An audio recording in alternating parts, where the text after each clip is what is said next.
The distress signal had traveled 42 light-years before reaching Earth's outer monitoring stations. By the time it was decoded, the Valkyrie civilization had been under siege for 3 standard months. Dr. Anachin studied the holographic projection in the UNSC command center, her dark eyes tracking the thermal signatures of the invading force. The Valkyrie homeworld, Velk Prime, glowed amber and red, cities burning, populations fleeing. The Valkyrie are pacifists, Louis Okonkwo said from across the tactical table. The mission commander's voice carried the weight of impossible decisions.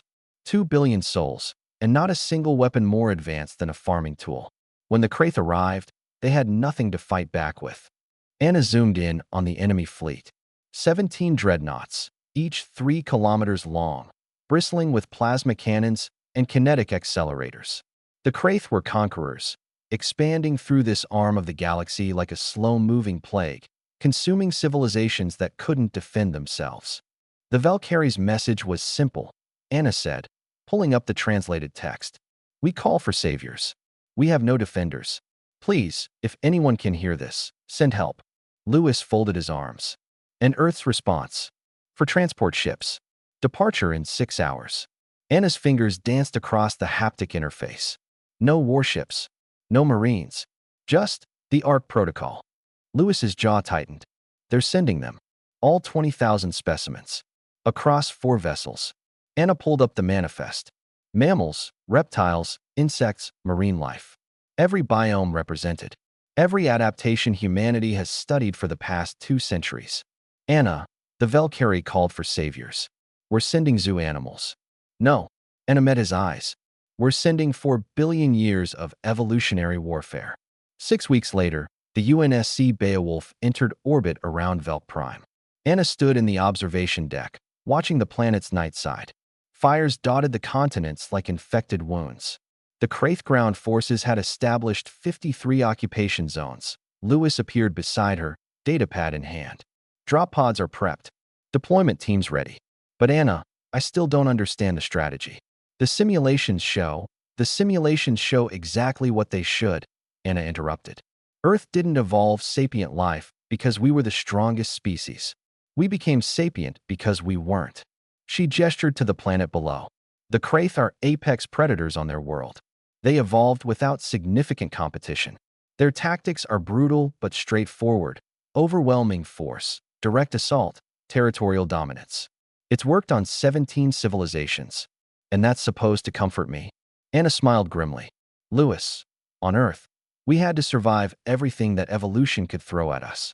Predators that could smell us from kilometers away. Venoms that could kill in seconds. Parasites that rewrote our biology from the inside. Bacteria that mutated faster than we could develop immunity. Earth isn't a garden world, it's a crucible. And what we're deploying isn't animals. They're weapons systems refined across millions of years. The first drop pods hit Kraith Occupation Zone 7 at dawn. Commander Thrax of the Kraith 4th Legion watched through his tactical visor as the pods impacted across the perimeter. 27 metallic cylinders, each 10 meters tall, embedded in the soil. His soldiers raised their plasma rifles. Probably reconnaissance drones, his second-in-command growled. The prey species finally found allies. The pods cracked open. What emerged wasn't machinery. The Kodiak bears hit the ground running, each animal weighing over 600 kilograms of muscle, fur, and teeth. Behind them came the big cats, Siberian tigers, African lions, jaguars. Then the reptiles, saltwater crocodiles, Komodo dragons, anacondas. Thrax's soldiers opened fire. The plasma bolts struck true, but the animals weren't advancing in straight lines.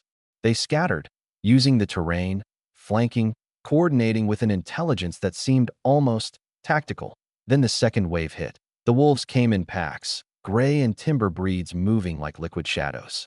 They didn't charge the Kraith positions. They circled, harried, drove the enemy soldiers into killing zones where the bears and big cats waited.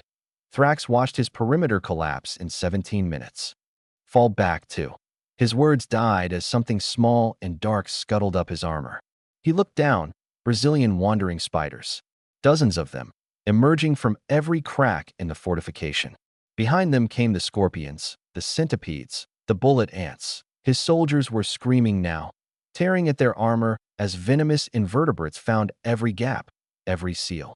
Thrax managed to trigger his distress beacon before the venom reached his neural system. His last thought was confusion. This wasn't an army. This was an ecosystem. In orbit.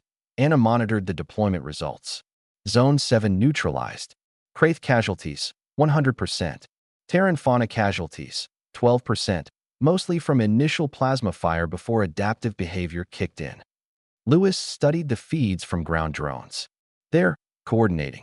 The predators are driving the Kraith into choke points. The venomous species are targeting armor weaknesses. The pack hunters are using actual tactical formations. 200 million years of predator-prey dynamics, Anna said. Every species we sent has survived by being smarter, faster, or more lethal than whatever was trying to kill them. The Kraith evolved in isolation as apex predators. They've never faced real competition. Over the next 36 hours, the pattern repeated across all 53 occupation zones. The Kraith, accustomed to fighting species that had never developed warfare, found themselves fighting creatures that were warfare incarnate. Not soldiers, something older and more fundamental. The Kraith fleet withdrew on the third day. Anna stood in the Valkyrie Council chamber, surrounded by beings that looked like upright mantises with opalescent carapaces. The Prime Counselor clicked his mandibles in what the translator rendered as gratitude. "You saved us," he said. "Your warriors were unlike anything we imagined." Lewis cleared his throat. "With respect, Counselor, they aren't warriors. They're just Earth." Anna added, "You called for saviors. We sent what Earth has always been, a planet where survival meant becoming predator, prey, and everything in between. The Kraith never stood a chance because they never had to evolve like we did." The Counselor tilted his head. "Then Earth itself is the weapon?" Anna smiled. "Earth is the forge, and everything that survives there becomes a weapon, whether it intends to or not. Even us." As they returned to the Beowulf, Lewis asked, "Think the Kraith will come back?" Anna watched the last transport pods return to orbit, carrying the Terran fauna back to stasis. "No. They just learned what every species on Earth already knows. Evolution doesn't create soldiers. It creates survivors. And survivors are far more dangerous."